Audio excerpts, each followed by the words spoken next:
Bonjour à tous bien-aimés, j'espère que vous allez bien aujourd'hui. Alors aujourd'hui, je vais juste faire une distinction entre deux types de prospérité.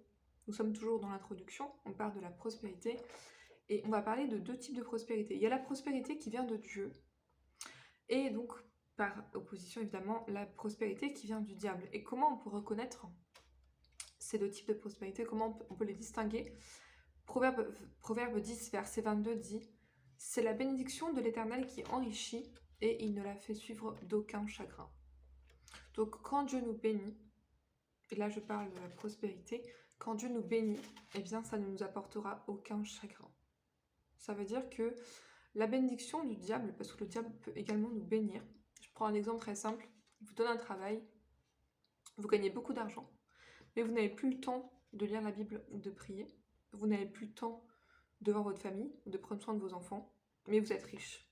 Ça, c'est la prospérité qui vient du diable. C'est-à-dire que vous avez l'argent, mais en fait, comme la Bible dit, que donnerait un homme en échange de son âme? En fait, parfois, on vend notre âme contre de l'argent. Tandis que la prospérité qui vient de Dieu, en fait, on va avoir la prospérité, mais on va avoir aussi le bien-être dont on a besoin autour. C'est-à-dire que la Bible dit, c'est la bénédiction qui enrichit et qui n'apporte aucun chagrin. Ça veut dire que quand Dieu vous bénit avec un travail, par exemple, ce travail va vous permettre de rester équilibré et d'avoir une vie spirituelle. Si Dieu vous bénit avec un époux, ce sera une source de joie pour vous et non de problème. Parce que le diable peut très bien aussi vous donner un époux qui soit vraiment votre destruction. Donc il y a ces deux types de prospérité et il faut vraiment savoir, en fait, l'arme qu'on doit avoir absolument, c'est le discernement. Parfois, et ça c'est quelque chose qu'on ne prêche pas beaucoup, hein, mais parfois il faut savoir dire non. Parfois il faut savoir refuser. Parfois il faut savoir avoir le discernement. Par exemple, je parle en termes du coup de travail, aujourd'hui on va prendre cet exemple.